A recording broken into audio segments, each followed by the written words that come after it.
Mesdames, chers maîtres, chers collègues, permettez-moi de me présenter. Joseph Christine, je suis du CHU de Nantes et je me suis vu confier la lourde tâche de mettre le couvert à cette table ronde qui traite du spondylolisthésis dégénératif.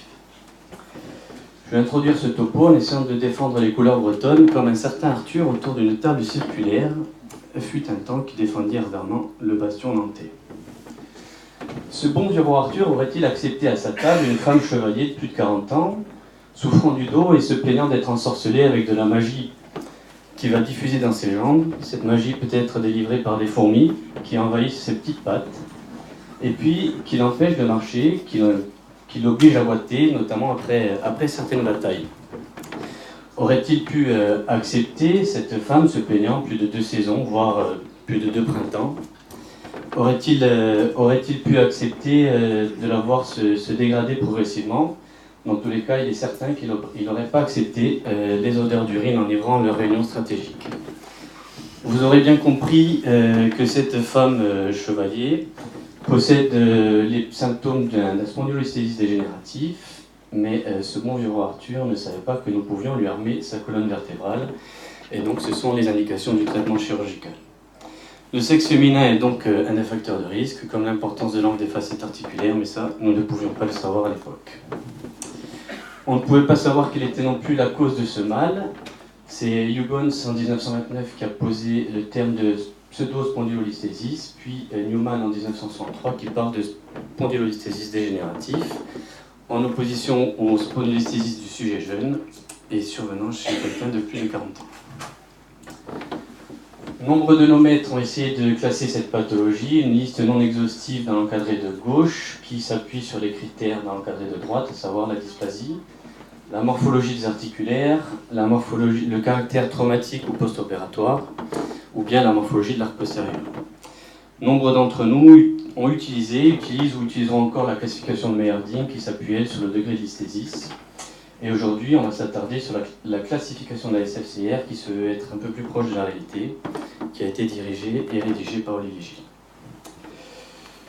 Vérifiant la bonne installation de nos convives, on va pouvoir annoncer le menu. Florian Bernard relatera l'historique, et Julien Boeto expliquera la physiopathologie, avant que Pierre-Henri Preta, lui, s'attarde sur l'épidémiologie. Rachid Makhouri nous parlera du bilan clinique. Luc Le Fournier s'étalera sur la prise en charge médicale. Maxime Millet, lui, abordera la fixation chirurgicale, avant que Louis Chenin et Julien Todez qui nous parlent des modalités d'arthrodèse, et puis nous conclurons et desservirons cette table ronde ensemble.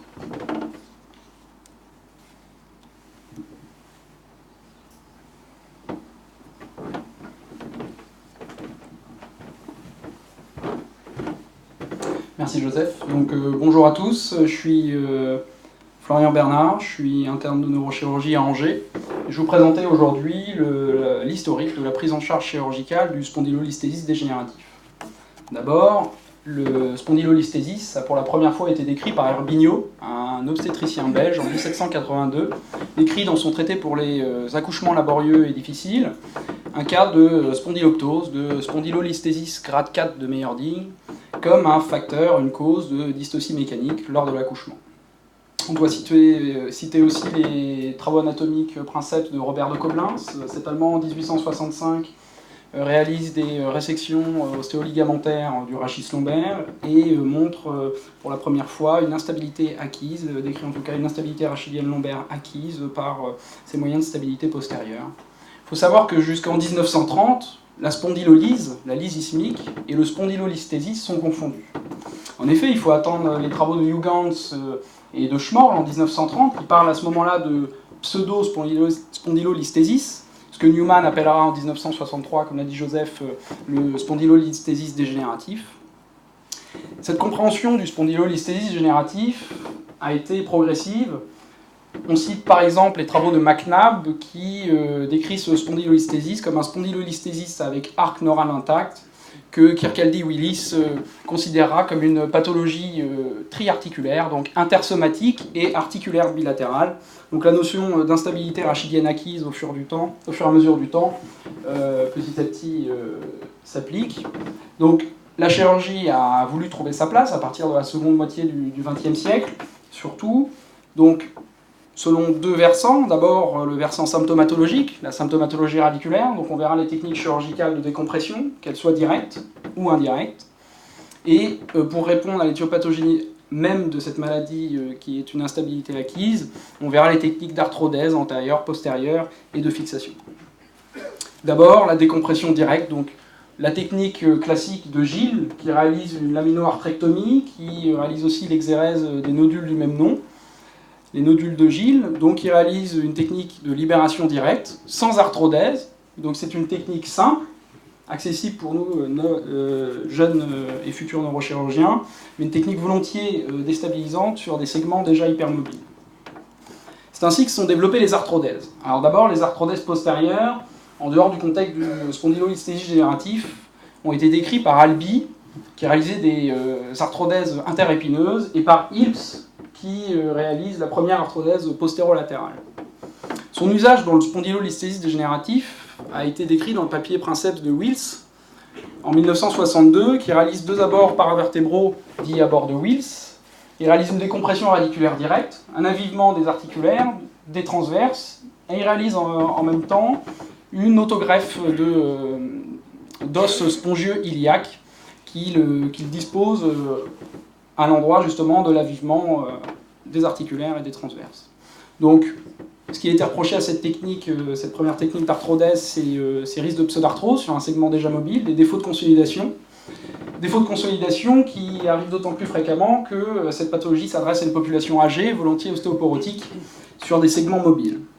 Donc, ces techniques d'arthrodèse postérieure sont aussi développées avec les arthrodèses dites PLIF, donc décrites par Campbell et appliquées dans le spondylolisthésis dégénératif par Cloward en 1953. Donc là, on a une décompression radiculaire directe, mais aussi indirecte, avec la réalisation d'une dissectomie et d'une arthrodèse et d'une autogreffe iliaque.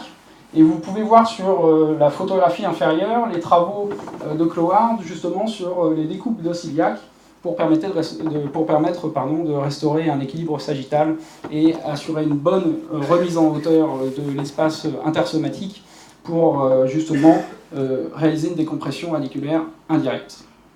Ces arthrodèses ont été finalement, à ces arthrodèses on a ajouté des ostéosynthèses. En effet, l'évolution de l'instrumentation rachidienne a permis d'agrémenter ces chirurgies d'ostéosynthèse. On citera les travaux de King, de Roy-Camille bien évidemment, pour le vissage transpelliculaire, ainsi que l'apparition des cages, du titane, etc. C'est ainsi que sont développées des techniques transforaminales, dites LIF, en 1982, par Hams et Rollinger. On peut voir le type de montage par ostéosynthèse postérieure et arthrodèse intersomatique réalisant un montage circonférentiel, donc en 88 avec Sefi et Sitowski. Donc là, le but c'est de diminuer la pseudarthrose, assurer une bonne décompression radiculaire indirecte et aussi directe, comme vous l'avez compris. À ces techniques d'arthrodèse postérieure, on opposera les techniques d'arthrodèse antérieure. Donc le papier Princeps de la chirurgie antérieure rachidienne, donc par voie abdominale, il faut citer les travaux de Kapner en 1932, mais aussi de Jenkins. Donc là c'est un cas, c'est issu du premier papier, c'était chirurgie de la déformation chez un jeune adulte, une spondyloptose, cette fois-ci dysplasique, donc c'est un petit peu hors contexte. Seulement, il faut dire quelque chose, c'est que ce patient-là avait donc une réduction tractée préopératoire, une immobilisation post-opératoire immédiate, ainsi qu'un corset. Donc il était réalisé une décompression vertébrale antérieure avec greffon tibial autologue. On voit bien que ces techniques de chirurgie de déformation ne sont pas applicables directement à des patients âgés qui tolèrent beaucoup moins bien l'immobilisation et dont les contraintes fonctionnelles ne sont pas les mêmes. Donc, toujours les arthrodèses antérieures, dites ALIF, on peut citer les travaux de Lalou, le chirurgien orthopédique dijonnais qui en 2003 décrit la technique de Guillaume Tell. Donc la technique de Guillaume Tell, c'est une chirurgie par arthrodèse antérieure. Donc l'avantage de cette technique, c'est la grande surface de fusion, puisque l'abord antérieur nous permet de réaliser une dissectomie complète, d'assurer une cage dans laquelle on met des greffons autologues. Cette cage est alvéolée. Pourquoi il y a une alvéole? Parce qu'en fait, on insère une vis tricorticale du plateau supérieur de la vertèbre L5 qui va avoir une direction médiane sous contrôle scopique. Pourquoi médiane? Pour justement ne pas rentrer en contact avec les foramen sacrés antérieurs. Donc l'avantage de cette technique, c'est une fixation immédiate associée au geste d'arthrodèse. une grande surface de fusion, donc une diminution des risques de pseudarthrose, une levée de la sténose dynamique L5S1, et là vous l'avez compris, il n'y a pas de levée de la sténose, il n'y a pas de décompression radiculaire directe dans cette technique. Conclusion, le traitement chirurgical du spondylolisthésis dégénératif a finalement évolué au cours du XXe siècle. Il a évolué avec la société, en effet, l'inversion de la pyramide des âges nous a forcé à finalement changer les concepts, du moins les adapter. La compréhension anatomique, biomécanique, mais aussi l'évolution à l'instrumentation rachilienne nous a permis de développer différentes techniques que mes collègues auront le loisir de développer. Merci beaucoup.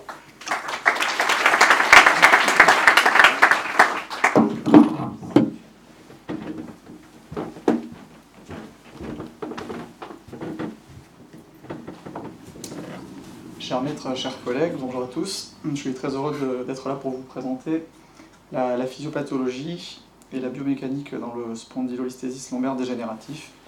Vous allez voir qu'au sujet de la physiopathologie, il y a plein d'hypothèses sans en réalité de certitude, et la biomécanique a déjà été traitée dans les présentations du professeur Barré ce matin et dans celle du professeur Assaker cet après-midi, où je ne sais pas si vous avez fait attention, mais il y avait plusieurs cas dans ces présentations de spondylolisthésis dégénératif. Pour bien préciser de quoi on parle donc du chez de plus de 40 ans sans lyse ischmique et donc du glissement vertébral vers l'avant par rapport à une vertèbre sous-jacente qui concerne dans l'immense majorité des cas l'étage L4-L5, on cherchera à comprendre pourquoi juste après, et qui est nettement prédominant chez la femme puisqu'il y a un sexe ratio allant dans les publications de 2 à 4 fois. Alors, l'histoire naturelle de ce spondylo, il a été décrit par Matsunaga en 90 dans Spine, où il a eu en fait une cohorte de patients qui avaient cette affection, qu'il a suivi sans les traiter pour voir l'évolution clinique et radiologique. Il y a plusieurs messages importants. Le premier, c'est que le glissement discal dans cette catégorie de spondylolisthésis, il n'est pas forcément évolutif, et que dans l'immense majorité des cas, ça n'évolue pas vers un glissement à grand déplacement focal, ce qui ne veut pas dire que ce spondylo ne répercute pas une déformation plus globale. Il n'y a en particulier pas de progression du glissement en cas d'ossification ligamentaire et de remaniement discaux, que ce soit un affaissement discal ou une sclérose sous-cartilagineuse. Et enfin, il n'y a pas de corrélation entre le degré de glissement et l'importance du tableau clinique. Alors, une fois qu'on a dit ça, dans la physiopathologie de cette affection, il y a 3 choses qui sont en parallèle. Des lésions dégénératives aspécifiques qu'on retrouve dans l'ensemble de la pathologie lombaire dégénérative, ça on les connaît toutes. Hypertrophie des massifs articulaires, épaississement du ligament jaune, affaissement discal. Il y a des lésions dégénératives qui sont plus spécifiques et qui, on le verra, concernent l'orientation et la morphologie des facettes articulaires. Et puis, il y a la présence de ce glissement discal, dont au final on n'arrive pas trop à savoir s'il est l'élément initial ou alors la conséquence de remaniements plus globaux de l'unité rachidienne. Et donc l'ensemble de ces éléments entraîne le rétrécissement canalaire, le rétrécissement foraminal, la compression radiculaire à l'origine des différents symptômes lombaires et radiculaires. Alors, on en a parlé un peu en introduction, l'élément majeur dans cette affection, c'est la présence d'une sagittalisation des facettes articulaires, qu'on peut quantifier à l'aide de l'angle transverse facétaire, qui est l'angle entre la verticale passant par l'épineuse et l'interligne articulaire, qui normalement est à plus de 40 degrés. Et donc vous avez là, c'est la figure A, c'est un canal lombaire standard, figure B, un canal lombaire avec des massifs articulaires hypertrophiés, et figure C, vous voyez le début de sagittalisation des facettes articulaires qui va, on l'imagine bien, entraîner et favoriser ce glissement antéro-postérieur. Vous l'avez ici figuré sur la figure du bas, un glissement antéro-postérieur qui va entraîner une sténose plus ou moins dynamique des récessus latéraux, une compression radiculaire, et à une étape un peu plus importante de l'évolution, parfois on a des becs ostéophytiques qui limitent la mobilité, mais qui aggravent la sténose foraminale. Donc ces affections des massifs postérieurs, on ne sait pas non plus si elles sont les lésions primitives de cette affection, ou alors des conséquences d'une hypermobilité discale. Sato, en 89, a décrit différentes morphologies des facettes articulaires et des massifs articulaires, où, schématiquement, il a montré que des massifs articulaires qui avaient une distance entre la partie la moins large des lames et la partie la plus large des articulaires, quand cette distance des lames était inférieure ou égale à la plus grande distance des massifs articulaires, eh bien c'était un facteur pronostic d'évolutivité et un facteur aggravant dans cette pathologie. Et dans plus de 70% des cas, on retrouve également la présence de kystes articulaires postérieurs qui sont le témoin éventuel d'une mobilité locale et qui participent eux aussi à la sténose foraminale et canalaire. Alors, comme je l'ai dit précédemment, la physiopathologie du glissement vertébral n'est pas bien connue. Il y a énormément de théories qui ont été exposées, je vous les ai mises là. Bien évidemment, on s'adresse souvent à des patients qui ont une involution graisseuse des muscles. Il y a même certaines altérations de la chaîne respiratoire mitochondriale musculaire qui ont été mises en évidence par des biopsies musculaires systématiques, mais ça n'a pas été retenu par la suite. Certains auteurs partent du principe qu'il s'agit d'une hypermobilité discale primitive qui entraîne des remaniements secondaires de l'ensemble du rachis. Mais cette théorie-là tend à être infirmée parce que sur les clichés dynamiques, quand bien même ces patients-là ont une hauteur discale conservée, il n'y a pas forcément d'hypermobilité locale. Bien évidemment, il y a 4 fois plus de patients qui ont un spondylolisthésis dégénérative qui ont une sacralisation de L5, et ce qui en quelque sorte crée une sorte de néocharnière naturelle. Et puis, élément anatomique qui peut expliquer la prédominance de l'étage L4-L5, c'est la présence du ligament ilio-lombaire qui s'insère essentiellement sur la jonction lombo-sacrée en L5-S1, qui épargne L4 et qui donc protège moins le corps vertébral de L4 de la déstabilisation antérieure. Il y a des théories hormonales qui ont été dictées par Sanderson en particulier pour expliquer la prédominance féminine, mais qui n'ont pas été par la suite reprises. Et puis il y a l'hyperlaxité ligamentaire, qui est un phénomène très important, puisque dans la population générale, c'est 8% des cas, dans cette population précise, c'est plus de 65% des cas. Et à ces éléments physiopathologiques, on peut intégrer l'ensemble des éléments de biomécanique et d'équilibre sagittal qui ont été développés ce matin et en début d'après-midi. Vous allez voir que les choses se recoupent et sont assez logiques au final. Alors, j'ai pas besoin de revenir sur les différents éléments de la statique pelvienne, incidence pelvienne, qui est la somme de la pente sacrée et de la version pelvienne. Ce qu'il faut bien, ce dont il faut bien se souvenir, c'est que l'incidence pelvienne est constitutionnelle et qu'elle est stable dans le temps. Et donc c'est le seul élément quand vous êtes face à un patient qui est fiable et dont vous savez qu'il est constitutionnel, parce que l'ensemble des autres éléments, bien sûr, vont varier en fonction du degré de compensation ou de déstabilisation. Et quand vous êtes devant un patient à un moment donné, vous ne savez pas s'il agite thoracique, par exemple, ou si les autres éléments pelviens, ils sont de base, ou à quel moment de la compensation ils sont.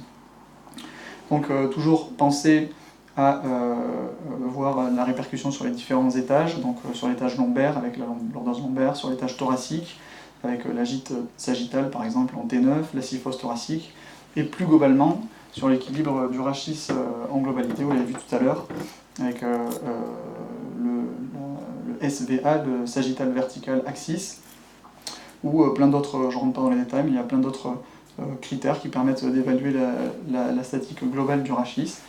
Et je vous rappelle aussi les différents éléments de compensation qu'on a déjà vu précédemment, qui sont en raison de la perte de lordose lombaire, la perte de syphose thoracique, puis la rétroversion pelvienne avec l'augmentation de la version pelvienne, la flexion des hanches, et puis à l'étage au stade décompensé, l'hypersyphose thoracique, et puis la bascule complètement en avant du rachis. Donc, il y a des auteurs qui se sont intéressés à savoir quel impact avait cet alignement sagittal dans la genèse, dans l'étiologie des spondylodégénératifs. Et là, le résultat qui est le plus communément admis, eh bien, c'est que les patients qui sont le plus souvent sujets à cette affection sont les patients qui ont une incidence pelvienne élevée. Ce qui semble assez logique, puisque, comme on l'a vu aussi précédemment, c'est cette catégorie de patients, plutôt le type 4 de Rossouli, comme on l'a dit ce matin, chez ces patients, donc, il y a une incidence pelvienne forte, avec en général une hyperlordose, une pente sacrée élevée. La ligne des forces du rachis est plutôt postérieure sur les massifs articulaires, avec une hypersollicitation des massifs articulaires. Et d'autre part, l'axe du disque, en particulier L5-S1, mais aussi L4-L5, est assez vertical, ce qui fait que l'ensemble des forces de gravité et de pression abdominale tendent à majorer le glissement, contrairement aux patients avec une pente sacrée faible, dont l'axe de la gravité est plus orthogonal par rapport à l'axe du disque. Ça a été confirmé dans plusieurs études, comme par ici une étude de Morel, et donc il faut bien se rappeler que chez ces patients avec une forte incidence pelvienne, une hyperlordose lombaire, eh bien, il y a des mécanismes de compensation, comme l'augmentation de la version pelvienne, mais que c'est un facteur favorisant de dégénérescence de l'unité rachidienne et de glissement discal. On l'a dit précédemment, la classification qui fait un peu référence dans le grading des spondylos, c'est la classification de Meyerding, qui se base, vous l'avez ici, sur le degré de glissement entre les vertèbres. Mais dans le cas précis du spondylodégénératif, elle n'est pas forcément adaptée. D'une part parce qu'on l'a vu, le glissement est dans l'immense majorité des cas de faible degré, et d'autre part parce que cette classification ne reflète pas l'ensemble des phénomènes de compensation ou de déséquilibre sagittal du rachis. Et c'est pour cette raison que la Société française de chirurgie du rachis a proposé une nouvelle classification qui se base sur l'analyse de l'ensemble des phénomènes sagittaux qu'on va détailler très rapidement, et où en fait les types sont gradés en fonction des répercussions du spondylo sur l'ensemble de l'équilibre du rachis. Le type 1, c'est le type le plus faible, avec la lordose segmentaire à l'étage du spondylo qui est conservée et une lordose lombaire conservée. Je vous rappelle que la lordose lombaire, on peut l'évaluer en fonction de l'incidence pelvienne. On considère qu'elle est satisfaisante si elle est égale à l'incidence pelvienne, si elle est supérieure à l'incidence pelvienne moins 10 degrés. Le type 2, on a une décompensation locale avec une perte de lordose segmentaire mais une conservation de la lordose lombaire. Le type 3, on a une répercussion sur la lordose lombaire avec une hypolordose lombaire. Le type 4, une décompensation une décompensation pelvienne avec l'augmentation de la version pelvienne qui traduit la rétroversion du bassin. Et après, bien sûr, l'étape d'après, c'est la flexion des hanches. Et enfin, le type 5, qui est le type décompensé, où l'axe vertical sagittal, qui est donc la verticale en regard du corps de C7, est au moins 4 cm en avant des têtes fémorales. C'est ce qui est figuré sur ces différentes radios, où là on le voit mal, mais en fait le degré de glissement focal du spondylo est le même dans tous les cas, mais en réalité ce patient a un équilibre sagittal parfait, aussi bien segmentaire que global, et ce patient est en état de décompensation complète. Et bien évidemment, dans la thérapeutique de ces patients, ça doit rentrer en compte pour éviter de décompenser les choses. Et j'ai trouvé juste cet article parce qu'au final, il faut que les choses soient un peu prouvées, et ça c'est un article qui a comparé les résultats en termes fonctionnels des arthrodèses de spondylolisthésis dégénératif en fonction du rétablissement ou non de la version pelvienne. Et bon, c'est des effectifs qui sont faibles, hein, c'est 10 patients dans un des cas, 8 patients dans l'autre, mais il y a des résultats significatifs. Les patients qui ont eu un rétablissement de la version pelvienne ont des meilleures suites fonctionnelles que les patients qui ont été arthrodésés sans rétablissement de la lordose en fait, et donc qui sont susceptibles, comme on le voit ici, après de déstabiliser l'ensemble de la rachis. Alors en conclusion, je dirais qu'il est important d'analyser la morphologie et la sagittalisation des facettes articulaires, et de bien analyser l'ensemble des paramètres biomécaniques spinopelviens. Je pense qu'après toutes les présentations d'aujourd'hui, vous l'aurez compris, et d'intégrer ces données dans le choix de la technique chirurgicale. Merci beaucoup.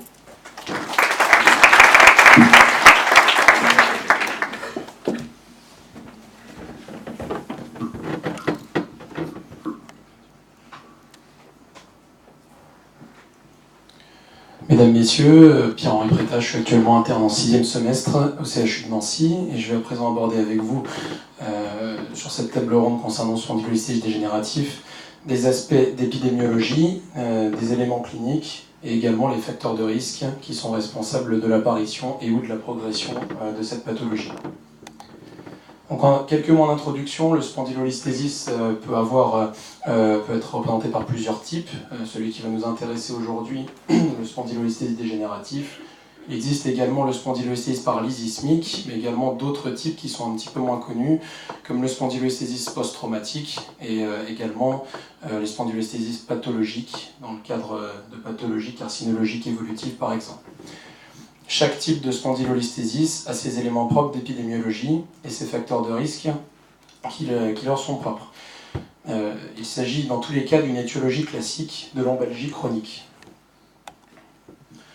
On dit classiquement qu'il n'existe pas de spondylolisthésis dégénératif chez l'homme de moins de 40 ans et chez la femme de moins de 50 ans. C'est donc une pathologie, comme son nom l'indique, du sujet plutôt âgé, avec un pic d'incidence qui se situe entre 60 et 70 ans. C'est une indication classique de chirurgie lombaire chez les patients de plus de 65 ans. La prévalence générale aux États-Unis est évaluée à environ 6%. Cette prévalence augmente bien évidemment avec l'âge et l'incidence par an est environ de 12,7%.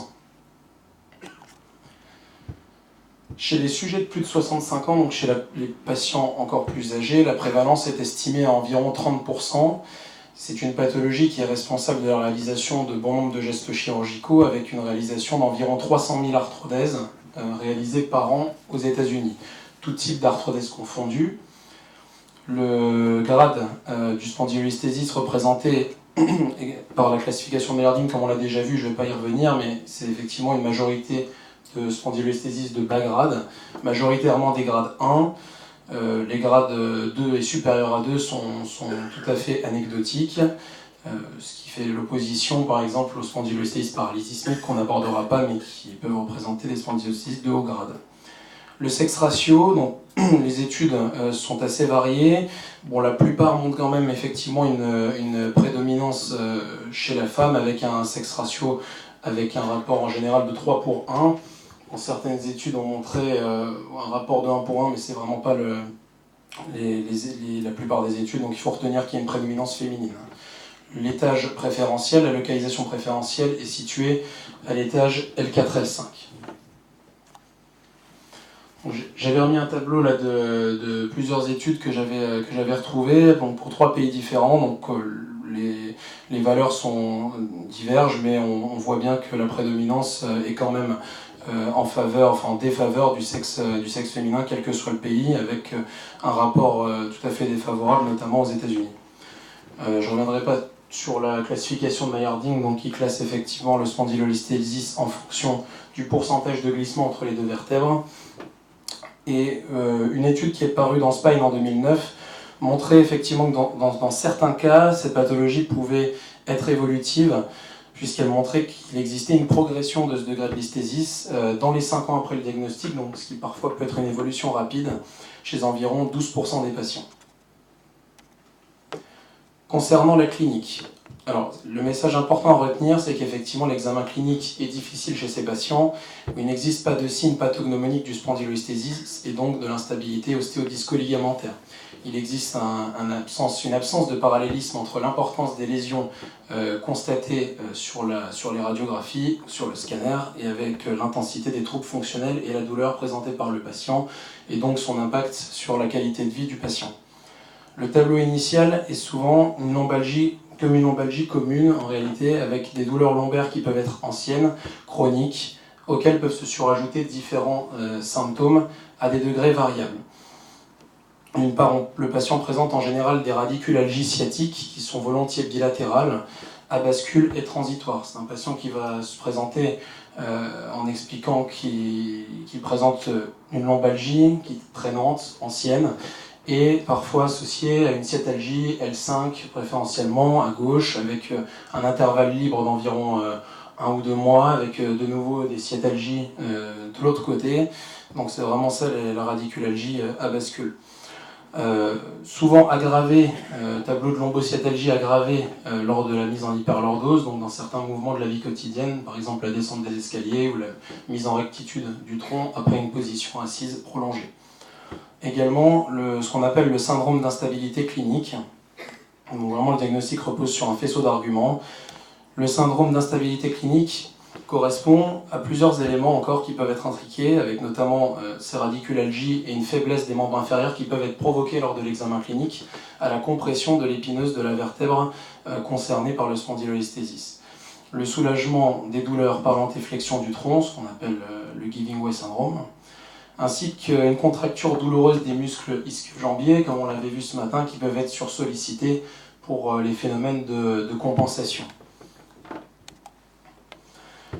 Bon, pour les facteurs de risque, j'ai mis cette image qui effectivement rassemble la plupart des facteurs de risque. Donc comme on l'a vu, l'imprégnation hormonale féminine, donc c'est féminin, avec un IMC élevé, une patiente en général en surpoids, voire obèse. S'associe à ça souvent des phénomènes d'insuffisance ligamentaire et musculaire, qui en général est favorisé aussi par le surpoids, et les différents éléments qui participent à l'apparition de lésions d'ostéoarthrite articulaire postérieure qui fragilisent le segment postérieur. Et j'ai mis dans un deuxième temps effectivement les perturbations de l'équilibre sagittal, parce qu'on va le développer juste après. Donc une étude qui avait été publiée dans Eurospine en 2010 par les collègues de chirurgie du rachis strasbourgeois s'était attardée à démontrer l'existence d'une corrélation entre les perturbations de l'équilibre sagittal et le surpoids dans l'apparition et la progression du spondylolisthésis dégénératif. Cette étude montrait que dans le groupe des patients atteints de spondylolisthésis dégénératif, 71,4% avaient un IMC supérieur à 25 et donc concernaient des patients en surpoids, contre 50% environ dans le groupe témoin. On peut donc montrer que le surpoids fait vraiment partie des facteurs de risque. Donc, le surpoids va favoriser l'augmentation de la charge axiale sur le disque L4-L5 notamment, et d'un autre côté, l'augmentation de la charge sur les facettes articulaires postérieures. Ces deux éléments vont participer à favoriser un déplacement antérieur du tronc et du centre de gravité qui va également contribuer à l'apparition ou à l'aggravation d'un spondylolisthésis parfois déjà préexistant. Les paramètres pelviens et au niveau de l'équilibre sagittal, donc cette étude a montré que dans le groupe des patients qui présentaient un spondylolisthésis dégénératif, l'incidence pelvienne était en moyenne de 66, alors que dans le groupe témoin, elle était légèrement moins importante, avec une incidence pelvienne mesurée à 54. L'augmentation de l'incidence pelvienne peut également, on l'a vu ce matin également, être liée à une augmentation de la pente sacrée. Cette augmentation de la pente sacrée va favoriser aussi le glissement antérieur des vertèbres, et notamment L4 sur L5, dans la pathologie du spondylolisthésis dégénératif. En conclusion, ce qu'il faut bien retenir, c'est que le spondylolisthésis dégénératif est surtout présent dans la population féminine, surtout au niveau de l'étage L4-L5, majoritairement, et chez les patients surtout en surpoids. Il survient toujours chez les patients de plus de 40 ans, et en général est présent sous forme d'un bas grade de degré de glissement. Les facteurs favorisants sont représentés notamment par certains paramètres de statique rachidienne comme l'incidence pelvienne et l'augmentation de la pente sacrée, souvent dans des phénomènes compensatoires. La présentation clinique est commune à tous les types de spondylolisthésis. Il n'existe pas de parallélisme clair clinico-radiologique. L'examen clinique est pauvre, mais retrouve quasiment systématiquement une histoire de lombalgie ancienne, traînante et chronique. Par rapport à l'implication chirurgicale, il convient de bien mesurer l'imputabilité du spondylolisthésis dans la symptomatologie présentée par le patient, ce qui n'est pas toujours chose facile à faire devant un patient qui présente des symptômes assez frustres avant d'envisager un traitement chirurgical pour espérer avoir le meilleur résultat possible. Je vous remercie.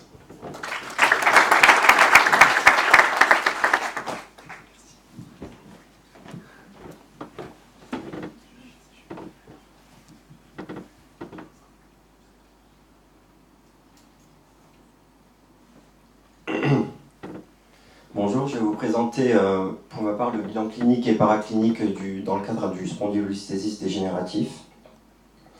À l'interrogatoire, la plupart des spondylolisthésis sont asymptomatiques. Dans les formes instables, elles peuvent s'exprimer par des lombalgies chroniques d'horaire mécanique. Ces lombalgies peuvent être discogéniques ou facétaires.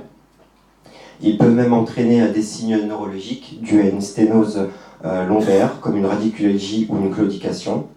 Il est important d'évaluer son retentissement dans la vie quotidienne à l'aide d'échelles d'évaluation fonctionnelles comme le Zvestri ou le Bojon pour la sténose, car un retentissement important participe à la décision chirurgicale. L'examen clinique est peu contributif. Il n'y a aucun signe spécifique des spondylolisthésis, mais il peut renseigner surtout sur une symptomatologie de sténose lombaire. À la palpation du rachis, on peut retrouver un syndrome rachidien et on doit rechercher des signes de gravité comme un déficit neurologique. On peut retrouver une attitude en anteflexion à l'examen de la statique.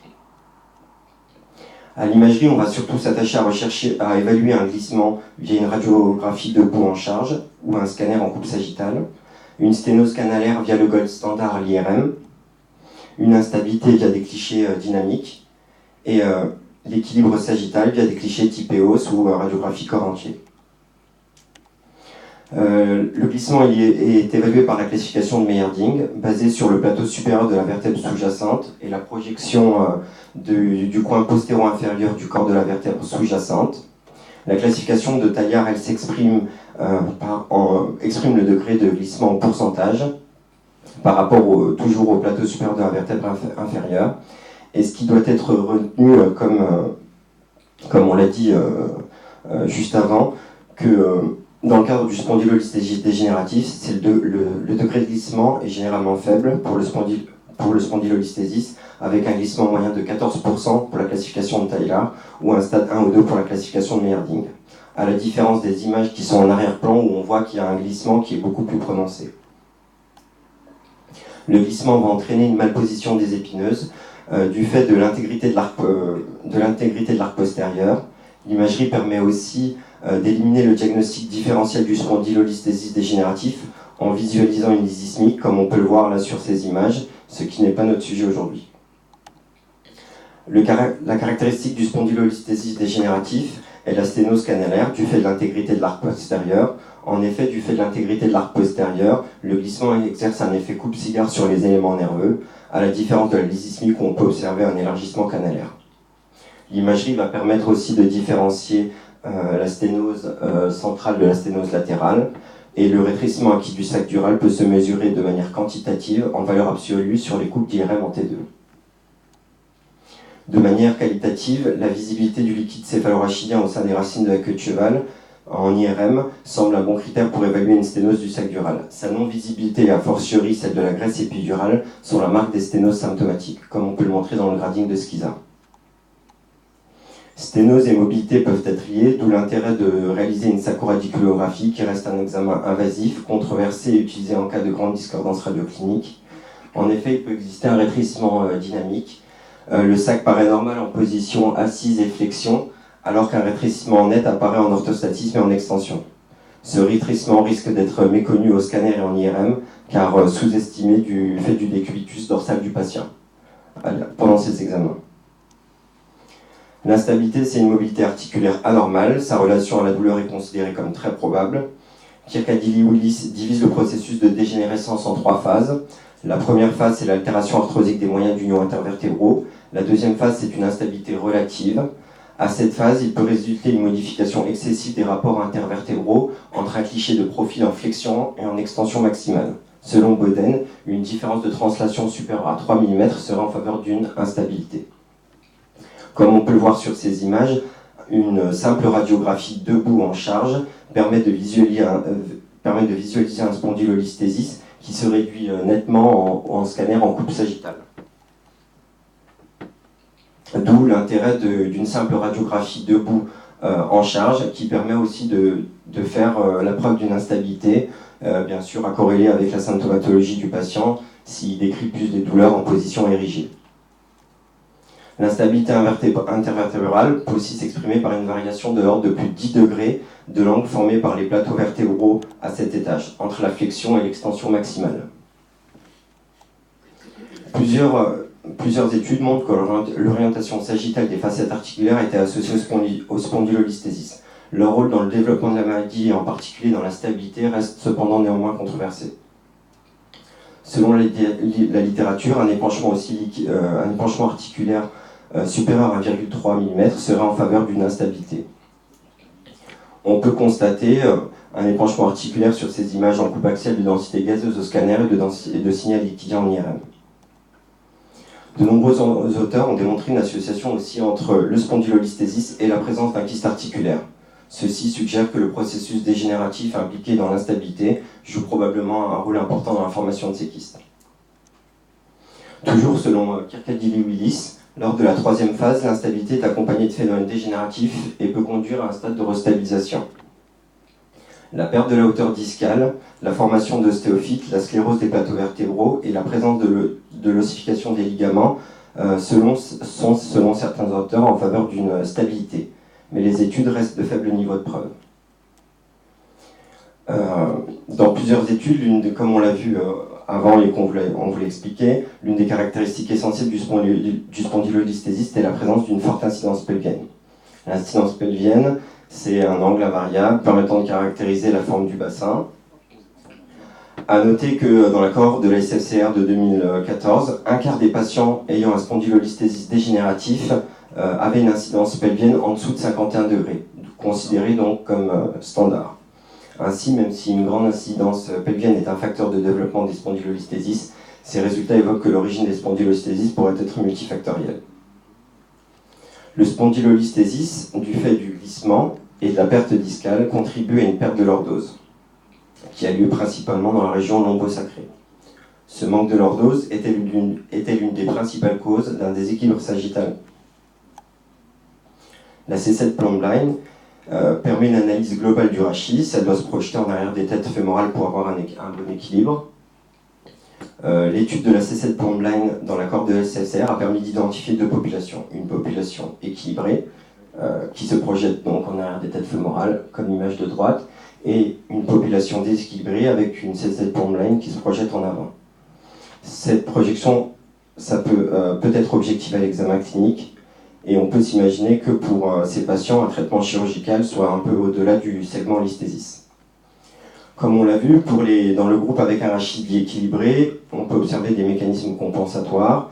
Dans la corde de la SFCR, dans plus de 50%, on retrouvait une rétroversion pelvienne.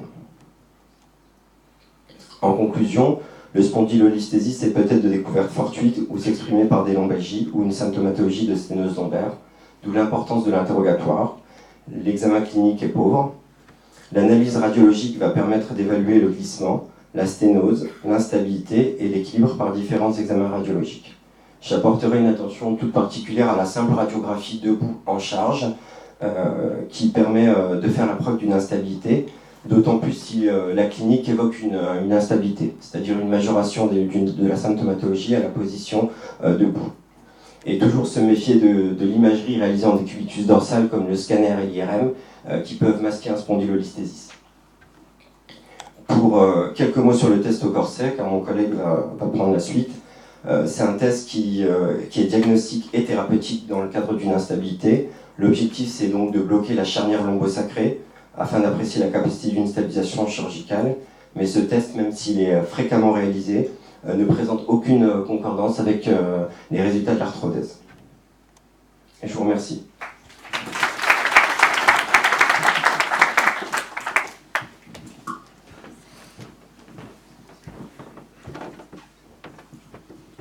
Bien, bonjour à tous, mes chers maîtres, mes chers collègues. Je suis donc interne en neurochirurgie au CHU d'Angers et je vais aborder la partie la plus éloignée de nos pratiques chirurgicales qui concerne donc la prise en charge médicale et de MPR du spondylolisthésis dégénératif lombaire. Donc à quel patient va s'adresser cette prise en charge? À tous les patients, hein, on l'a vu ce matin, les recommandations HAS.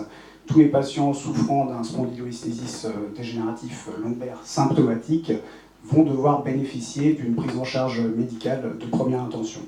Cependant, on va mesurer ces propos puisque si on a des signes neurologiques déficitaires, une claudication neurologique ou même un déficit sensitivo-moteur et a fortiori des troubles sphinctériens, et finalement ces patients seront aggravés par une prise en charge médicale. C'est ce que montre une étude parue en 2000 sur un suivi d'environ 18 patients. Combien de temps maintenant doit durer cette prise en charge médicale afin d'élire finalement les patients susceptibles de bénéficier d'une arthrodèse lombaire? Et dans les années 90 et jusqu'aux années 2000, on considérait finalement, et c'est encore les recommandations HAS, que 3 mois étaient nécessaires pour donc élire ces patients. Ils doivent bénéficier donc ces patients de 3 mois de prise en charge médicale avant de pouvoir songer à la chirurgie. Récemment, une étude socio-médico-économique parue en 2014 a finalement considéré qu'au bout de 6 semaines, finalement les patients ne présentent pas forcément de progrès au bout de ces 6 semaines, et ces 6 semaines sont finalement suffisantes pour élire les patients qui vont être en échec de ce traitement médical. Donc on retient, et c'est les recommandations HAS, qu'on peut passer à une prise en charge chirurgicale s'il y a une persistance des signes malgré une prise en charge médicale bien conduite pour au moins 6 semaines, et bien sûr l'apparition de signes neurologiques déficitaires. Alors, à qui adresser finalement ces patients pour cette prise en charge médicale? On peut les adresser dans des centres de rééducation. Là, vous voyez, c'est le centre de rééducation de Kerpap, qui est dans le golfe du Morbihan. Le cadre est assez joli. Et finalement, pourquoi? Parce que ces patients vont pouvoir bénéficier d'une prise en charge multidisciplinaire. Et c'est absolument primordial finalement pour ces patients qui ont ce spondylostésiste dégénératif lombaire. Pourquoi? Parce que cette prise en charge multidisciplinaire va pouvoir faire intervenir des médecins rééducateurs, des kinésithérapeutes, ergothérapeutes, psychologues. Et c'est fondamental avant de juger finalement de l'inefficacité d'une prise en charge médicale. Donc au sein de ces centres de rééducation, finalement ces patients vont avoir un programme personnalisé qui va être basé sur le réentraînement à l'effort, avec, vous le voyez, des programmes qui sont assez chargés avec du sport finalement tous les jours, une prise en charge par kinésithérapie tous les jours, basée donc sur des exercices physiques intenses qui vont forcément s'accompagner pour ces patients d'une prise en charge diététique et donc d'une perte de poids. Et puis au sein de ce programme, des rendez-vous ponctuels pour donc les intervenants de la prise en charge multidisciplinaire que sont les ergothérapeutes, les psychologues, mais aussi donc les kinésithérapeutes. Rapidement, l'ergothérapie, c'est les principes de positionnement, c'est l'éducation du patient.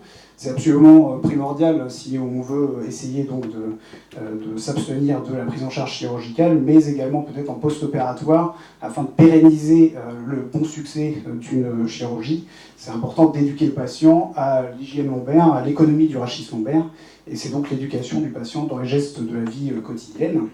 Et puis dans ces centres, ce qui va peut-être être difficile à faire en pratique à l'hôpital ou en ville, toute la dimension psychosociale chez ces patients qui sont parfois en arrêt de travail de longue date, toute cette dimension psychosociale va pouvoir être prise en charge dans ces centres, avec donc des démarches qui peuvent être faites pour le statut de travailleur handicapé, etc. On a vu un petit peu ce matin que la dimension psychosociale généralement de ces patients est vraiment altérée.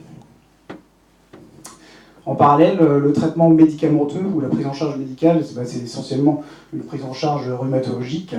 Donc l'efficacité des anti-inflammatoires et des myorelaxants a été évaluée au cours d'une méta-analyse dans Spine, et finalement leur efficacité est brève et donc toute relative dans le cas du spondylostésisme, qui est donc plutôt une pathologie chronique. Les infiltrations épidurales de corticoïdes ont été évaluées par la conférence de consensus des chirurgiens du rachis donc nord-américaine, et il n'y a pas dans la littérature finalement d'efficacité de ces infiltrations dans la prise en charge du spondylostésisme dégénératif lombaire. Il n'y a pas assez d'études qui prouvent leur efficacité. Et donc pour le cas de la radiofréquence pulsée, on n'a finalement qu'une seule étude qui évalue cette technique, donc pour l'instant c'est pas quelque chose qu'on va retenir dans la prise en charge médicale. La kinésithérapie a bien sûr sa place dans la prise en charge médicale avec des exercices de renforcement musculaire qui doivent se faire en flexion par rapport à... Ils ont une efficacité qui est supérieure à ceux réalisés en extension. Les exercices de stabilisation ou de gainage musculaire vont également avoir leur place dans la prise en charge, tandis qu'à contrario, tout ce qui est manipulation spinale, ostéopathie et chiropracteur n'ont pas démontré d'efficacité dans la prise en charge du spondylostésisme dégénératif lombaire. Finalement, si on veut conclure sur la prise en charge médicale dans la littérature, finalement, on déplore qu'il n'y ait pas d'essai clinique randomisé qui pourrait définir un protocole de traitement conservateur. Donc les médecins rééducateurs n'ont pas de base scientifique sur lesquelles s'appuyer pour définir un protocole pour chaque patient. Et de même, dans la littérature, on déplore que la prise en charge médicale ne soit pas comparée à l'évolution naturelle de la maladie dans le cadre du spondylostésisme dégénératif lombaire. Ce qu'on peut dire à travers une cohorte de 220 spondylostésistes dégénératifs lombaires inclus aux États-Unis dans une étude multicentrique, c'est l'étude dont on a parlé ce matin, l'étude sport, et finalement les spondylostésistes dégénératifs lombaires de type 1 ou hypermobiles vont mieux répondre à un traitement médical. Et la même cohorte qui a été publiée ensuite dans le New England Journal of Medicine montre malheureusement que la chirurgie a quand même de meilleurs résultats que le traitement médical. En comparant parmi ces 220 spondylostésistes, une prise en charge médicale et une prise en charge chirurgicale, finalement la chirurgie donne de meilleurs résultats en termes de retour au travail et de sédation des douleurs. Donc finalement, on peut conclure que la prise en charge médicale est plutôt une prise en charge d'accompagnement, une prise en charge globale qui doit encadrer la prise en charge chirurgicale si elle ne résout pas tous les problèmes. Donc maintenant, la place du corset dans cette prise en charge, elle se situe en fait à la fin de la prise en charge médicale, puisque son utilité antalgique n'est pas prouvée dans le spondylolisthésis dégénératif lombaire, donc il s'agit d'un test diagnostique. Est-ce qu'il est prédictif du succès de l'arthrodèse? Et ben, cette étude, qui évalue une cohorte de 257 patients lombalgiques chroniques avec seulement 14 spondylolisthésis, retient un bénéfice de l'arthrodèse si le test est positif et s'il s'agit d'une première chirurgie. Donc peut-être que ça peut être intéressant si le patient a déjà été opéré. Ce test a peut-être moins de valeur scientifique. Est-ce que c'est un bon test? Donc je reviens sur cette étude parue en 2013 qui finalement compare, fait une revue de la littérature sur les techniques diagnostiques dans le spondylolisthésis dégénératif lombaire. Et finalement, ce n'est pas une étude spécifique sur les spondylolisthésis dégénératifs lombaires, mais une étude sur les lombalgiques chroniques. Et elle compare donc le corset à la discographie et au fixateur externe. Avec, vous voyez, une sensibilité et une spécificité qui sont extrêmement variables pour le test corset. Donc qu'est-ce qu'on peut retirer de ce test corset? Finalement, que c'est un test simple, non invasif, économique, il n'a pas de contre-indication.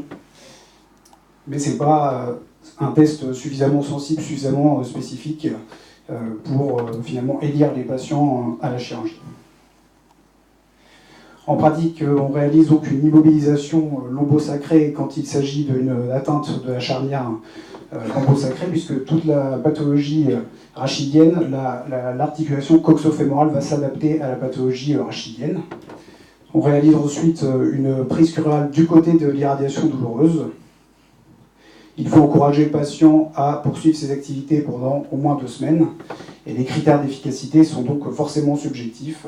On considère qu'à partir d'une sédation des douleurs de 50%, on peut proposer une arthrodèse chirurgicale. Enfin, après la chirurgie, la prise en charge médicale a également sa place en termes de réhabilitation. Et dans ce cas, la prise en charge ne doit pas être trop précoce. Il a été montré dans la littérature que la prise en charge post-opératoire de rééducation est meilleure en termes de retour au travail et de sédation des douleurs si elle est réalisée à distance de la chirurgie. Donc pour conclure sur la prise en charge médicale, il s'agit de la première étape de la prise en charge. Elle doit se réaliser dans un centre de rééducation si possible. Il s'agit donc d'une prise en charge multidisciplinaire qui doit intervenir pour 6 semaines minimum. Le test corset est réalisé à la fin de cette prise en charge. Et la sensibilité est meilleure s'il n'y a pas de chirurgie antérieure. Et enfin, il ne faut pas débuter de rééducation trop précoce en post-opératoire. Je vous remercie.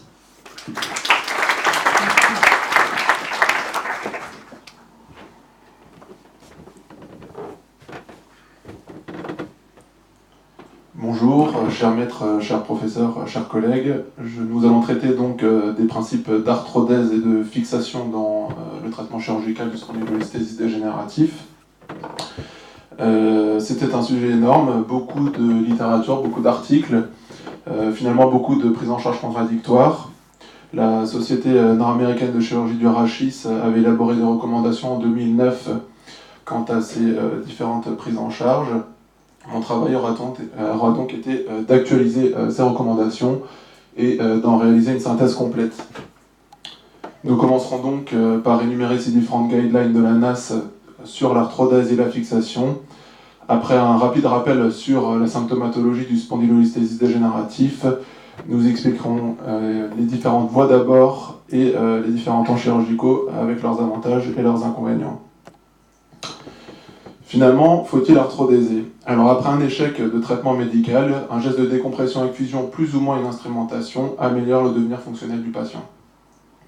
Une décompression plus arthrodèse a quand même montré sa supériorité par rapport à une décompression seule si le patient est atteint de sténose foraminale et canalaire avec spondylolisthésis dégénératif, sauf sur un niveau, un spondylolisthésis de bas grade sans sténose foraminale. Là, la décompression seule est équivalente à la décompression plus arthrodèse, sera en recommandation de grade B.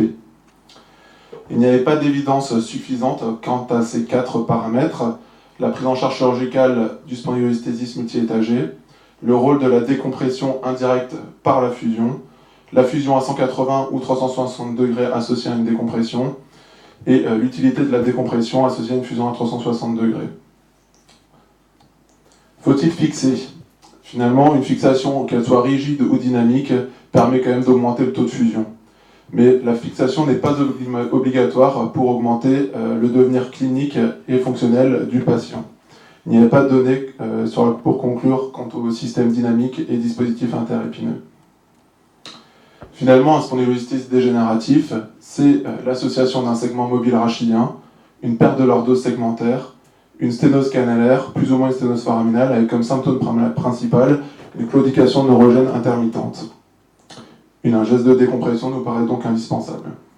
Cette décompression pourrait être à la fois directe, par des gestes de type laminectomie, laminoarthrectomie, recalibrage, ou indirecte, par des réductions de glissement vertébral, récupération d'une hauteur discale par distraction. La décompression peut être faite seule, associée à une arthrodèse ou par technique mini-invasive.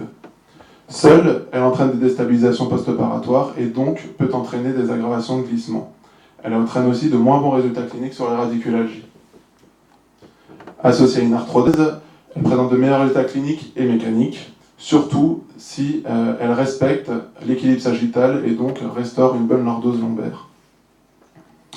En ce qui concerne les décompressions par technique mini-invasive, là la littérature est assez contradictoire. Certaines équipes pensent qu'il y aurait moins d'aggravation de glissement par moins d'effets déstabilisateurs, moins d'atteinte de système musco-ligamentaire. D'autres équipes pensent qu'il y a quand même une aggravation de glissement, surtout s'il y a une mobilité sur le glissé dynamique. La réduction du spondylolisthésis a comme objectif de traiter la sténose canalaire, la sténose foraminale et la lombalgie. Cette réduction du spondylolisthésis pourra se faire donc par réduction du glissement intervertébral et distraction intervertébrale, qui sont des mécanismes indirects de libération des éléments nerveux, et restauration d'une bonne lordose lombaire respectant l'équilibre sagittal. Mais finalement, comment maintenir cette réduction dans le temps ? Plusieurs voies d'abord existent, la voie postérieure et la voie antérieure. La voie postérieure, elle, permet une action directe sur les radiculalgies et la sténose canalaire. La décompression du foramen est alors dans ce cas optimale avec des techniques de type PLIF ou TELIF, mais elle peut nécessiter une stabilisation avec des risques d'aggravation de glissement sinon, et donc des risques de syndrome néo-adjacent. Elle a moins d'épargne musculaire et on aurait une manipulation quand même du contenu canalaire et des risques de brèche de Durmer s'il existe des sténoses canalaires très importantes. En ce qui concerne la voie antérieure, elle permet une meilleure surface arthrodésante, un gain de lordose plus important, la musculature postérieure est épargnée et le taux d'infection est moins important. Les complications, elles, sont de type digestif, vasculaire, urologique, mais restent quand même faibles dans les voies antérieures.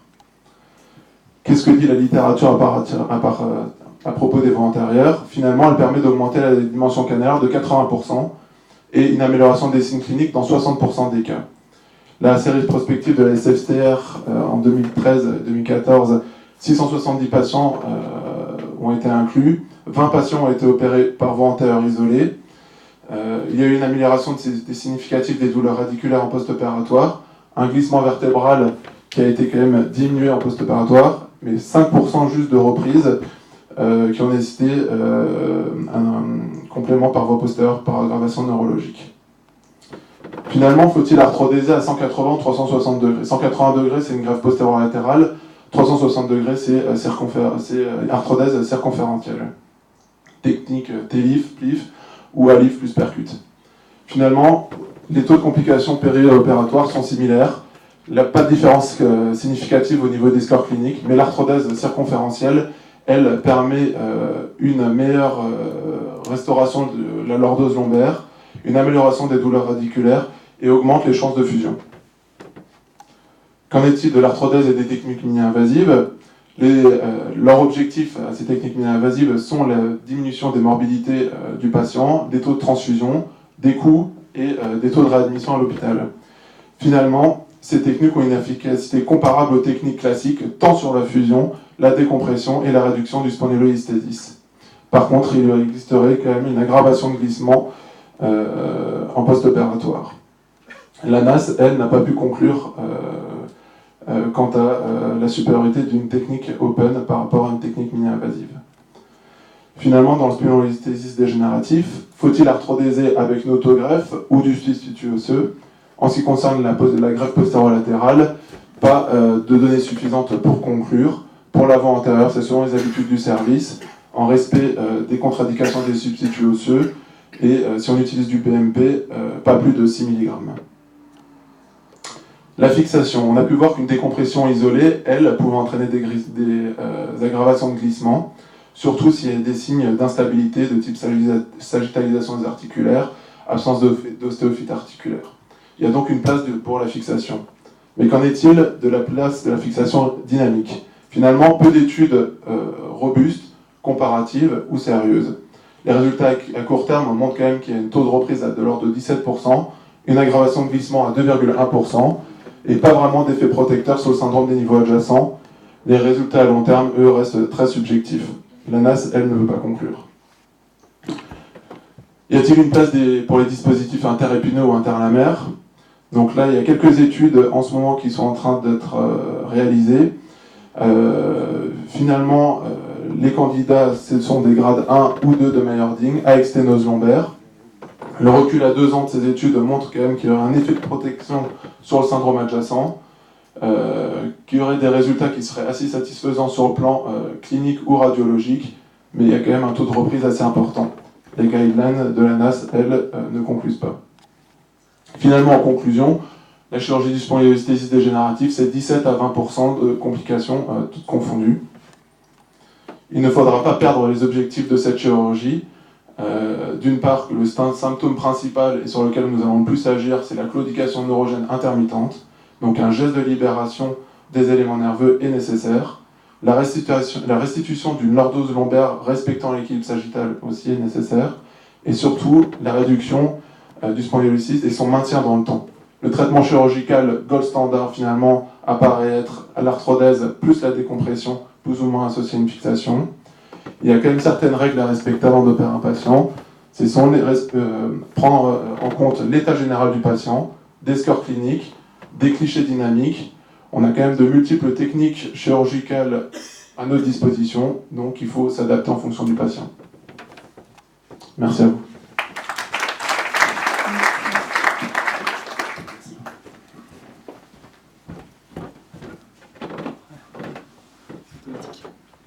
Cher maître, cher confrère, Louis Chenin, interne à Amiens.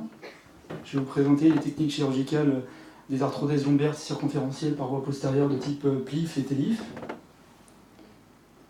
Donc d'abord l'installation du malade, donc un patient sous anesthésie générale bien sûr, en position décubitus ventrale, avec des billots à la fois sous les épaules et les crêtes iliaques afin d'augmenter la lordose lombaire.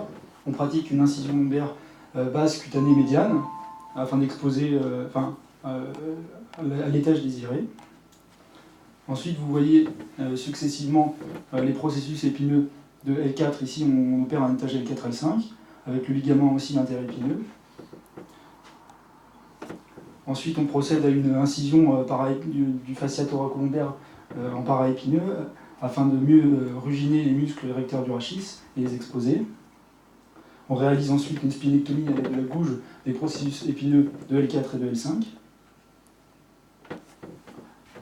Ensuite, on réalise une laminectomie de L4 et de L5, d'abord sur les médianes, puis en s'étend progressivement sur les facettes articulaires, afin d'exposer au mieux la racine ici L5 qui traverse. On vient refouler tout doucement la racine L5 afin d'exposer le disque qui sera cureté de manière le plus complet possible. C'est à ce moment-là que les deux techniques diffèrent. Le PLIF ou posterior lumbar antibody fusion consiste, comme vous le voyez en haut de la diapositive, à passer à préparer l'espace intersomatique de manière postérolatérale, souvent bilatérale. Souvent on est obligé de réaliser une arthrectomie bilatérale même pour optimiser le placement des cages, en rétractant un peu la dure-mère pour placer la cage. Alors que le TELIF, sur le bas de la diapositive, consiste à réaliser une arthrectomie du côté choisi, afin de mieux et de préparer le disque de manière d'insérer la cage par voie transforaminale. Alors, en ce qui concerne le PLIF, on réalise une distraction progressive de l'espace discal jusqu'à l'obtention d'une hauteur désirée, une lordose suffisante, ainsi que la volonté aussi d'une réouverture des foramens. Puis on prépare les plateaux supérieurs et inférieurs, comme vous le voyez sur la diapositive de droite, en utilisant une curette ou une grappe afin de retirer éventuellement les parties fibreuses restantes du disque et les morceaux de cartilage restants. Ensuite, on insère les fantômes de cage successivement croissantes jusqu'à l'obtention de la hauteur désirée. Puis on insère les cages avec la hauteur voulue de manière bilatérale, remplies soit de greffes osseuses autologues ou de substituts osseux de type BMP. En ce qui concerne la fixation, pour le pif, on peut choisir de fixer avant ou après la dissectomie. L'avantage de le faire avant est de pouvoir distracter l'espace grâce aux têtes de vis. Pour la mise en place des vis, la technique est classique. On expose les facettes articulaires et les processus transverses. Le point d'entrée pédiculaire correspond à une ligne du milieu de la transverse et l'intersection du milieu de la transverse avec l'isthme de la vertèbre. Puis on prend la gouge en fait pour retirer un peu la facette externe, partie externe de la facette articulaire, et on met un pointeau, un palpateur pédiculaire, puis on met la vis.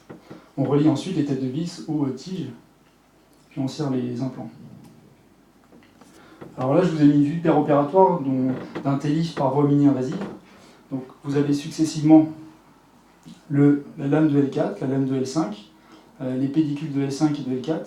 Par transparence, vous pouvez voir la racine L5 qui traverse, et puis la racine L4 sortante qui ne sera pas, bien sûr, exposée.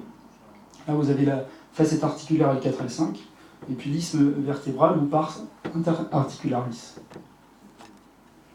Alors, on vient retirer progressivement finalement la lame, en respectant d'un premier temps le ligament jaune. On peut utiliser la fraise, notamment dans les voies mini-invasives. Donc on vient retirer la lame, on réalise une laminectomie à la fraise jusqu'à l'insertion du ligament jaune terminal, sous l'isthme.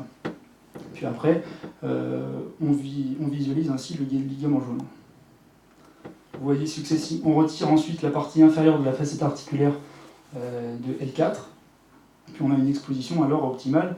Vous voyez successivement le nerf L5, la racine L5, pardon, et le ligament jaune. On vient retirer ensuite le ligament jaune. Ensuite, on prépare au mieux l'espace discal en utilisant la même technique finalement que le cliff.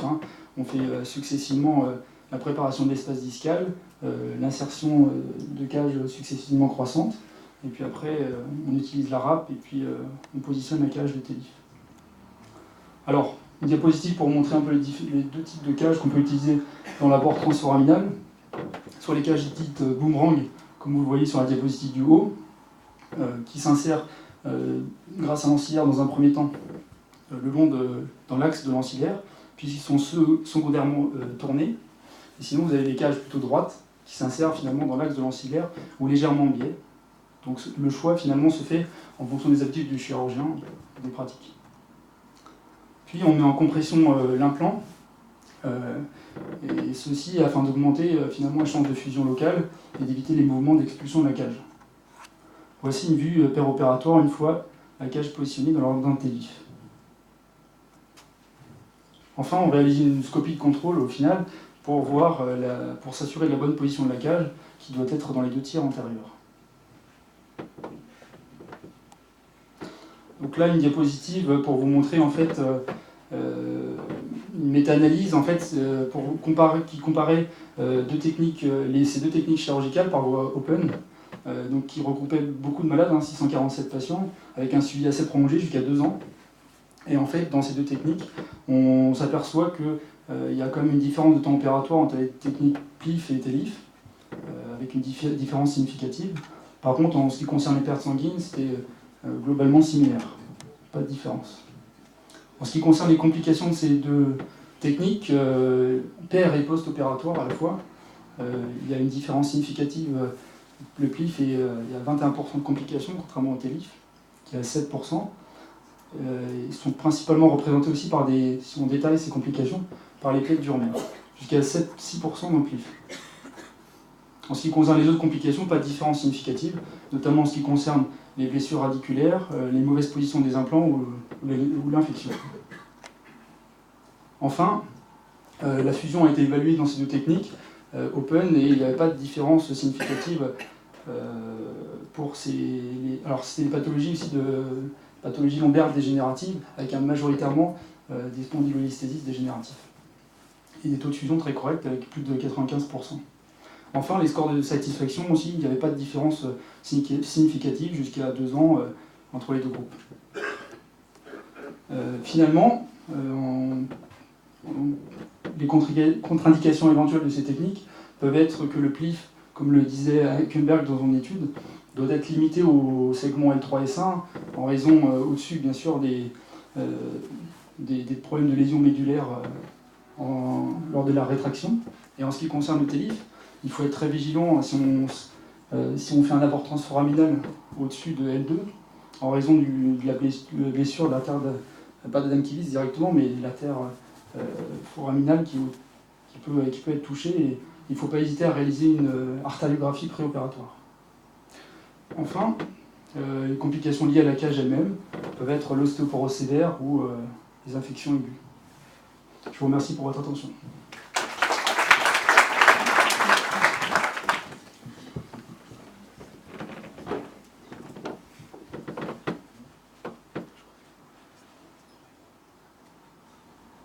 Chers maîtres, chers confrères, merci de me donner la possibilité de vous présenter ce topo sur les techniques chirurgicales de la LIF et de l'XLIF.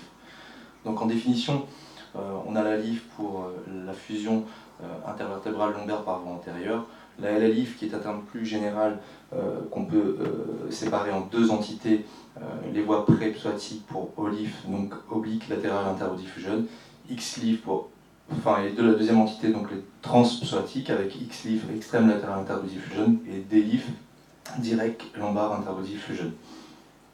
Donc une diaporama d'anatomie pour vous montrer un petit peu les rapports importants à connaître pour la voie antérieure. Donc les vaisseaux rétropéritonéaux avec l'aorte, la veine cave, mais surtout les vaisseaux iliaques communs. Un autre élément anatomique important à connaître avec le plexus hypogastrique supérieur qui peut être pourvoyeur d'éjaculation rétrograde chez l'homme et de sécheresse vaginale chez la femme. Un autre élément également à connaître, c'est le tronc sympathique qui peut être responsable en post-opératoire s'il est lésé de sensations de jambes chaudes chez les patients. Alors, l'installation chirurgicale pour la LIF, c'est la plus couramment utilisée, c'est la French position, qui permet aux chirurgiens d'être bien en face du disque et qui évite tous les troubles rotatoires et conserve la lordose.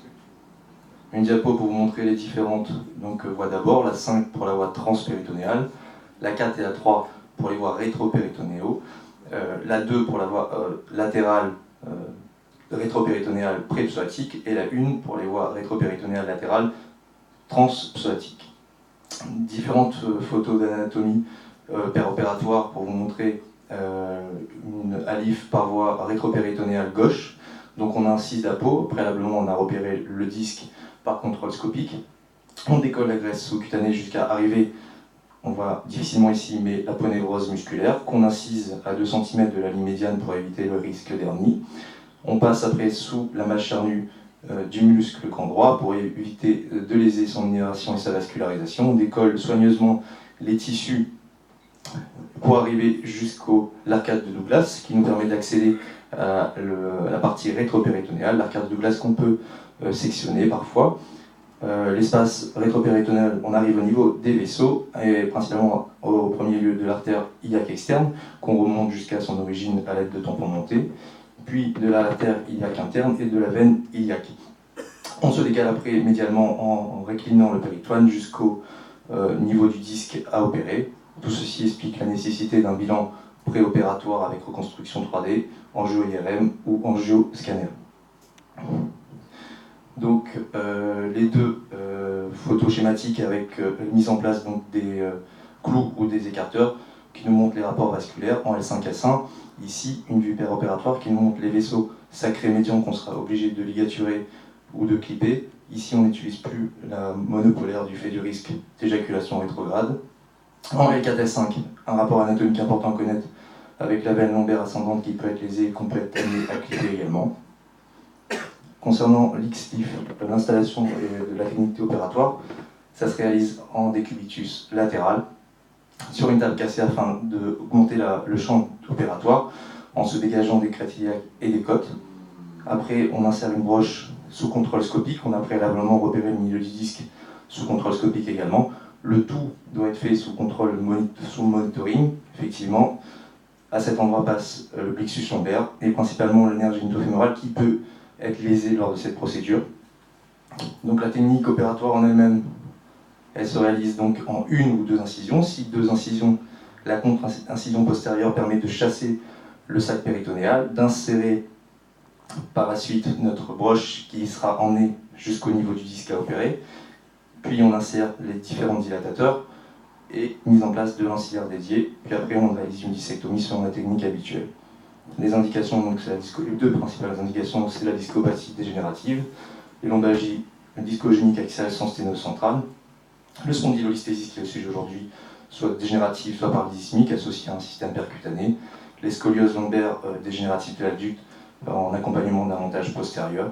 C'est une bonne indication dans la chirurgie de révision par pseudarthrose et également pour une bonne indication pour le syndrome du segment adjacent. D'autres indications plus discutées avec l'hernie discale lombaire récidivante et l'instabilité de la colonne lombaire post-laminectomie.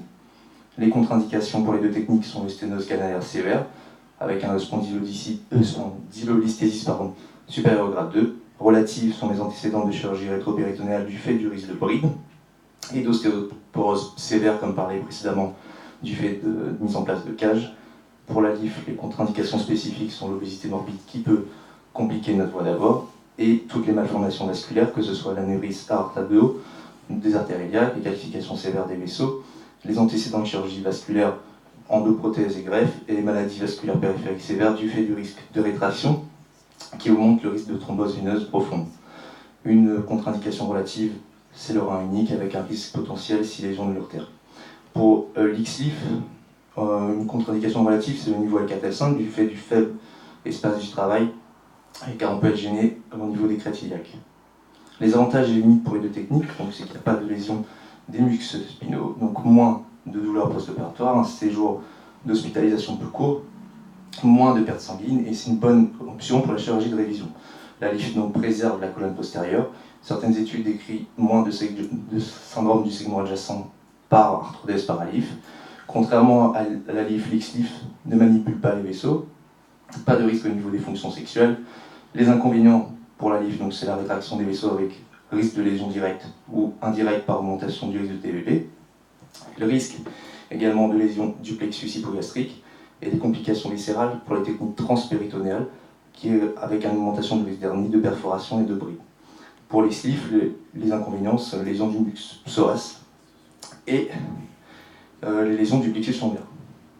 Les résultats pour les SLIF sont satisfaisants avec des taux de fusion supérieurs à 83%. Une étude publiée en 2006 montrait des taux de fusion à 91% avec une diminution à 2 ans de façon significative de l'EVA et de l'EVI.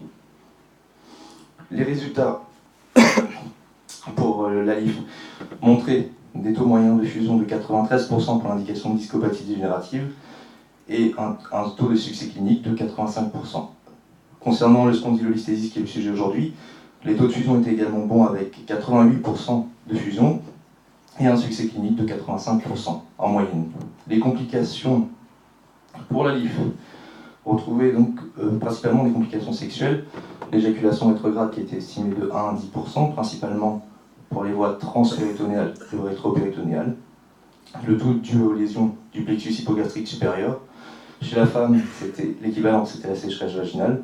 Certaines études décrivaient l'augmentation du risque d'éjaculation rétrograde par utilisation de BNP. La principale complication redoutée par les chirurgiens était les complications vasculaires, plus importantes en L4-L5 qu'en L5-S1. Pardon. Avec un taux de lésion vasculaire péropératoire supérieur à 1%. En L4-L5, ce qui nous posait problème, c'était la veine lombaire ascendante et la veine iliaque.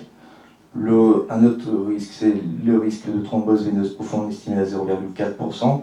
Notre lésion à connaître, c'est les lésions du tronc sympathique, avec donc le risque de sensation chaude en post-opératoire. D'autres complications digestives de l'ordre de 0,9% pouvaient être retrouvées aussi, avec le risque d'occlusion fonctionnelle, occlusion intestinale. Et une autre complication à connaître, c'était les complications urologiques avec le risque de lésion urtère à 0,2%. Les autres complications sont des complications aspécifiques, à type d'hématome ou d'infection. Pour l'XLIF, la complication, c'est l'état et symptômes, estimés de 1 à 60%, sont des crues agies par esthésie et des déficits neurologiques qui sont souvent transitoires et souvent résolutifs. Le taux de récupération en 3 mois étant de 50% et à 1 an de 90%. Une dernière étude publiée en 2014 retrouvait 9,3% des déficits sensoriels et 3,2% des déficits moteurs, ce qui était directement imputable à cette chirurgie. Alors en conclusion, je vous montre les différentes cages utilisées dans la LIF, avec ici un montage postérieur associé, et dans les voies latérales, avec ici un système percutané associé. Merci.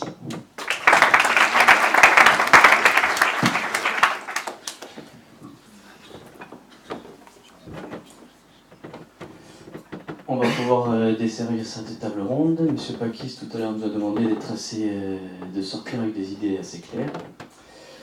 Je ne sais pas si tout le monde sera content. On a essayé de vous proposer un arbre décisionnel.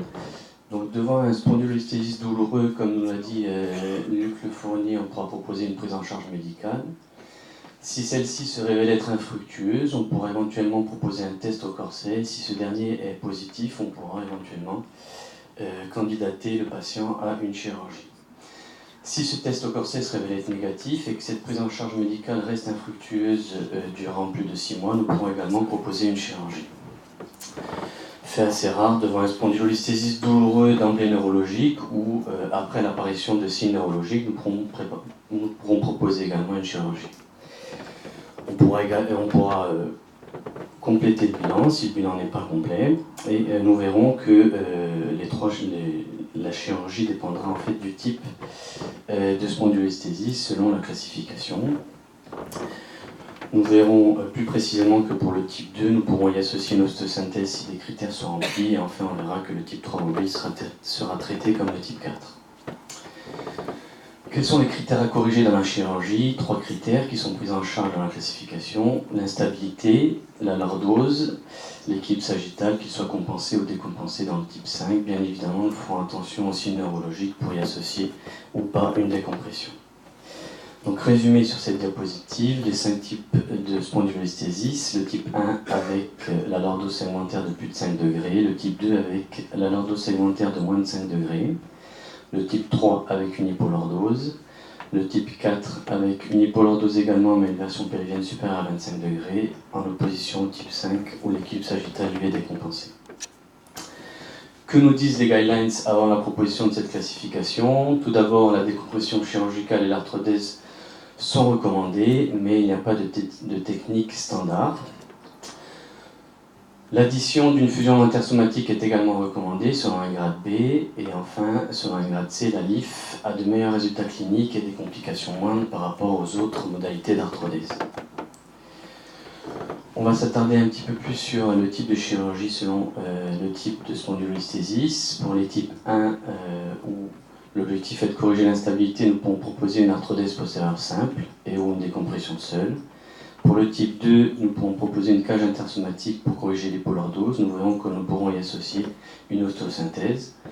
Pour le type 3, les patients seront candidats à une arthrodèse circonférentielle avec un montage court pour corriger l'hypolordose. Le type 3 mobile et le type 4, eux, se verront proposer une arthrodèse circonférentielle avec un montage étendu. Et enfin, le type 5 qui présente un équilibre sagittal décompensé pourra bénéficier d'une chirurgie type scoliose avec une arthrodèse circonférentielle pour corriger la déformation sagittale. On va s'attarder sur le type 2 où on peut proposer une ostéosynthèse si la hauteur du disque est supérieure à 2 mm, si le degré d'instabilité est supérieur à 5 mm, s'il y a la préexistence d'une amniectomie, s'il y a l'apparition d'un syndrome du segment adjacent et enfin s'il y a la nécessité d'y associer l'extension d'une décompression. Quelques corrélations clinico-radiologiques post-opératoires, à savoir que l'augmentation de l'incidence pelvienne post-opératoire, elle favorise l'apparition de lombalgie. La diminution de la pente sacrée augmente le risque de survenue de segments adjacents. La forte incidence pelvienne augmente le risque de décompensation de l'équilibre sagittal. Et enfin, la restauration normale de l'incidence pelvienne favorise l'obtention de meilleurs résultats cliniques. Des critères de meilleurs résultats cliniques, quand il y a arthrodèse par rapport à décompression seule, on l'a vu, quand il y a les signes d'une bonne fusion sur les bilans post-opératoires, et enfin, quand il y a respect et correction de l'équilibre sagittal, on vous l'a assez asséné aujourd'hui. Une diapositive récapitulative, aussi bien des types de spondylosthésis que des traitements chirurgicaux correspondants, avec pour le type 1, arthrodèse postérieure simple, type 2, fusion cage intersomatique plus ou moins l'ostosynthèse, type 3, arthrodèse circonférentielle avec un montage court, type 4, arthrodèse circonférentielle, montage étendu, et enfin, chirurgie type scoliose avec une arthrodèse circonférentielle, ne pas oublier d'y associer une décompression. Un petit digestif pour aiguiser les petites épées linguales. On sent que vous allez probablement nous asséner quelques coups mortels. Donc, quelle est la place de l'ostosynthèse dynamique, mais plus particulièrement de l'ostosynthèse dite hybride? Faut-il associer aux ostosynthèses ce caractère dynamique, notamment pour limiter le risque de syndrome adjacent? Faut-il le faire en préventif s'il y a déjà une discopathie sur l'imagerie initiale? Faut-il s'en contenter seulement pour les types 2 et 3? Et enfin, quel est l'intérêt de la réduction? Doit-on avoir une réduction totale ou partielle? Merci.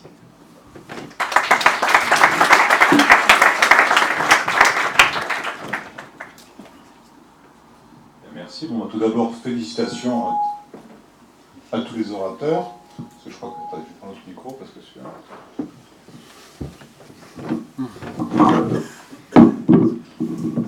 parce que vous étiez nombreux, vous avez respecté les temps et vous avez jonglé sur la vague de nouvelles classifications de la CFCR, donc c'est parfait puisque vous avez grâce à ça pu proposer des choses qui jusqu'à présent n'avaient jamais été proposées dans une table ronde sur le sujet, donc c'est une bonne chose.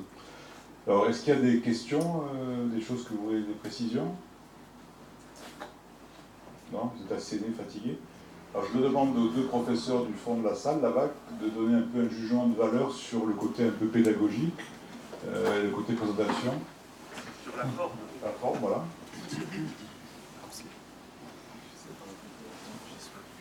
Oui, on ne va pas discuter le fond. Sur la forme, bah, c'est dans l'ensemble très bien parce qu'ils ont tenu leur temps de parole. On identifiait un message dans chaque présentation avec un début, un milieu et une fin. Donc dans ce sens-là, c'était très bien. Il y a eu 2-3 présentations à partir de celle de Maxime où on a vu un nombre de diapos augmenter dans lesquels il y avait un nombre d'informations énormes qui étaient presque illisibles ou complètement illisibles du fond de la salle. Enfin, disons des présentations qui n'étaient plus très visuelles. Alors ça, sur le plan pédagogique, ça diminue un petit peu, quoi. C'est vrai que pour suivre les informations, par exemple, données par Maxime, à un rythme rapide, sans illustration, des fois c'est pas simple. Mais en fait il y avait tout et puis ça a été bien synthétisé par la suite. Bon, après ça il y a quelques erreurs habituelles, quoi. Quand vous nous dites que vous n'allez pas reprendre la classification de Meyerding mais que vous nous la faites quand même, c'est inévitable. Mais non, dans l'ensemble, je vous félicite, j'ai trouvé tous les topos très bien. Ceux qui passaient peut-être un tout petit peu plus difficilement que les autres étaient peut-être aussi les plus difficiles. Et puis ils ont réussi à s'adapter au topo qui avait été fait avant dans la journée, ce qui est bien aussi. Philippe? Moi, c'est aussi aux félicitations de Klaus, effectivement, c'était plutôt très bien. Effectivement, pour reprendre ce que tu viens de dire, alors je ne sais pas si c'est un pur hasard, mais en tout cas, c'est vrai que c'est parfaitement intégré dans tout ce qu'on a entendu jusqu'à présent. Et donc, ça donne effectivement un sentiment d'homogénéité tout à fait agréable. Comme dirait quelqu'un, c'est effectivement enseigner, c'est répéter, et là, je crois que les choses commencent à passer, et c'est bien. Moi, j'ai plus grand chose à dire à part des félicitations. Juste un dernier petit. J'ai deux choses. Qui ne sait pas ce que veut dire BNP dans la salle? Tout le monde sait ce que c'est BNP. Voilà, il y en a un qui ne sait pas. On est plus vieux. Pensez aux plus vieux qui ne sont pas forcément toujours. Qui ne savent pas toujours des choses plus modernes. Une toute petite critique minime, c'est qu'effectivement, dans une table ronde, essayez d'avoir le même cadre de diapo, le même même cache de diapos, ce qui laisse penser que vous êtes concertés, avez travaillé ensemble et donne encore plus un caractère homogène. C'est pas très compliqué à se faire passer un cache, et c'est vrai que ça aurait donné un petit côté encore plus peps. Mais je vous félicite encore, c'était très bien.